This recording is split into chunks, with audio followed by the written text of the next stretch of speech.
I welcome you all to Young India. இளைய பாரதத்தினாய் வா வா வா, எதிரிலா பலத்தினாய் வா வா வா. வணக்கம், பாலச்சந்திரன் பேசுகிறேன். பழனிசாமி என்ற என்னுடைய இனிய நண்பர் ஒருவர் நம்முடைய கரூர் மாவட்டம் அரவக்குறிச்சி தாலுகாவில் உள்ள எலமனூர் என்ற ஊரில் இருக்கும் அரசு உயர்நிலைப் பள்ளியில் பயின்றவர்.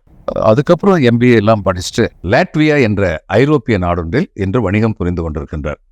தான் பயின்ற பள்ளிக்கு ஏதாகிலும் செய்ய வேண்டும் என்ற தனியாத ஆர்வம் கொண்டு அதன் காரணமாக நாமக்கல் கவிஞர் ராமலிங்க பிள்ளை அவர்களுடைய உரையுடன் கூடிய திருக்குறள் நூலை தன்னுடைய பள்ளி மாணவர்களுக்கு பரிசாக அளிக்கும் ஒரு விழாவை நடத்தினார்.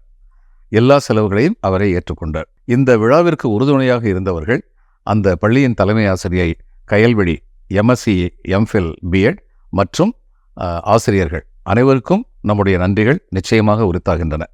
இதன் பின்னால் பழனிசாமி என்னிடம் சொன்னார், மாணவர்கள் அதிகமாக கேள்விகள் கேட்கின்றார்கள், அது மகிழ்ச்சிக்குரியது. ஏன் நாம் ஒரு யூடியூப் சேனல் நடத்தக்கூடாது? அப்படி யூடியூப் சேனலில் ஒவ்வொரு நாளும் ஒரு மாணவனின் வினாவை நீங்கள் விடையளிக்குமாறு ஏற்பாடு செய்யலாமே என்றார்.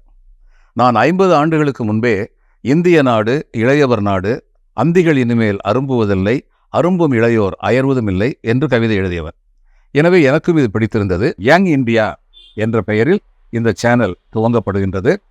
அக்கினி குஞ்சுகளாகிய நம்முடைய மாணவர்களுடைய வினாக்களுக்கு விடையளிக்கும் மகிழ்வான பொறுப்பினை நான் ஏற்றிருக்கிறேன். தலைமை ஆசிரியை அவர்களின் ஒத்துழைப்புடன், ஆசிரியர்கள் அனைவருடைய உதவியுடனும் மாணவர்களிடமிருந்து வினாக்கள் பெறப்பட்டன.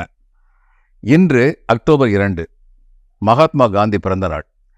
இன்றைக்கு பின்னால் வருகின்ற ஒவ்வொரு வெள்ளி சனியன்றும் மாலை 6 மணிக்கு ஒரு மாணவன் அல்லது மாணவியின் வினாவிற்கு நான் விடையளிப்பதாக திட்டம் வகுத்திருக்கிறோம். அவர்களுடன் சேர்ந்து நீங்களும் காணுங்கள், உங்கள் கருத்துக்களையும் கூறுங்கள். நம் இளையவரை நாம் உற்று நோக்குவோம், அன்புடன் நோக்குவோம், பெருமையுடன் நோக்குவோம்.